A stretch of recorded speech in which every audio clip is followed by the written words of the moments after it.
Ready to fly something with a little character and maybe a few dents? Then you've come to the right place, because we're exploring Drake Interplanetary, the rebels of the Star Citizen ship market. I'll guide you through the lineup, highlighting the best ships for those who like to live a little closer to the edge. New to Star Citizen, use this code for 50,000 free credits and the ultimate disguise, a bright pink Origin racing suit.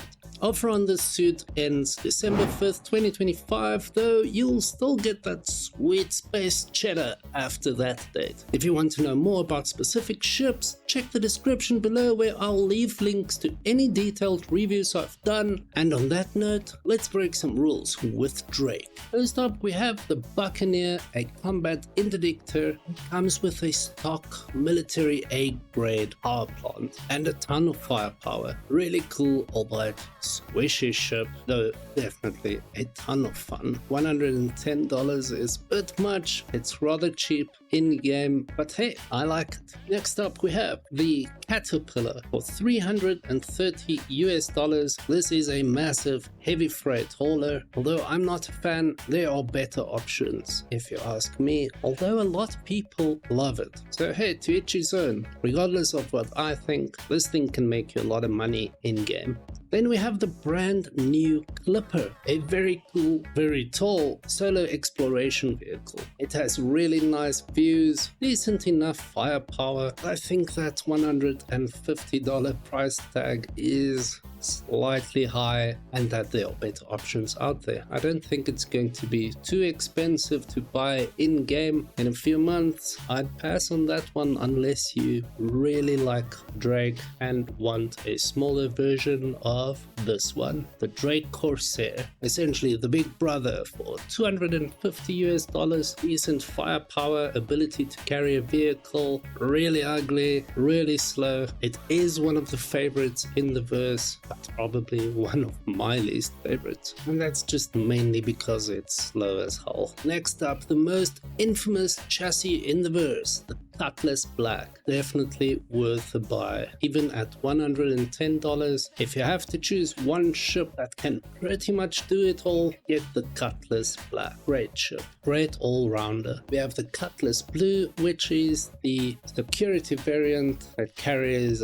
prisoner pods, a gameplay loop that's not in game yet, so I pass on that one and rather get a Cutlass Red. My favorite Cutlass variant, of course, it's this space ambulance that has 2 tier 2 medbeds. Good value for money, especially if you like doing bunker runs. We also have the Cutlass Steel, which is the drop ship and the variant with the most armor and firepower. If you have a couple of friends that can crew this thing, it is pretty badass. Although $235 is quite a lot for what you're getting. Then we have another great entry-level ship, the Cutter. I'm a big fan. Definitely get it if you can't afford the more expensive ships. We also have the Rambler, which is the exploration variant. This is also my favorite variant and one of my favorite overall Drake ships. Don't ask me why, I just like it a lot.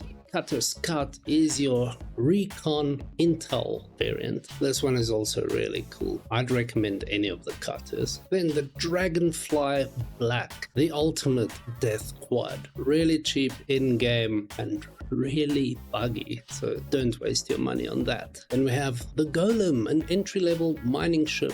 Very cool, only $60, and it's really small. You can actually fit it in some of the bigger ships, so you can stay out mining even longer. I like it. The Golem is pretty cool and well worth it if you're more into a relaxing gameplay style. We have the new Golem Ox for $90. I'd say pass on this one, rather save an extra $20 and get a whole A or a raft. Both of those are much better options. Next up, we have a space Venus called the Herald. Can go really fast in a straight line, and that's about it. Pointless ship at the moment, but those engines are sweet, right? Yeah, I'd pass. Then we have a concept ship, the Drake Ironclad. I think this thing is going to be awesome. It's going to be well worth the $450 US. As you can expect that price to jump to about $600 once it goes live, if not more. And we have the Ironclad, which is the assault variant. I'm excited about this one. So yeah, if you can afford it, might be a good investment. Then we have another concept, multi-role light carrier, the Drake Kraken. It looks cool, but man, $1,650 US.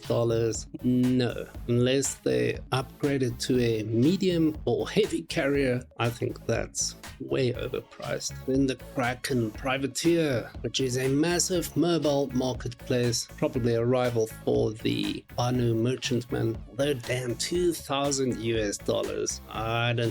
I don't know about that one. Even if I could afford that, I seriously doubt that I would buy it. So pass. And the Mule, definitely don't buy it with real cash. It's really cheap in-game and pretty cool, get it. Then we have a single-seater salvage ship, the Drake Vulture, which is awesome, although it is annoying because you will have to keep getting out of your seat to move boxes around. So I don't like that too much, but it can make you a decent wad of cash. What's your favorite Drake ship? Let me know in the comments, like, subscribe, and I'll see you in the next one.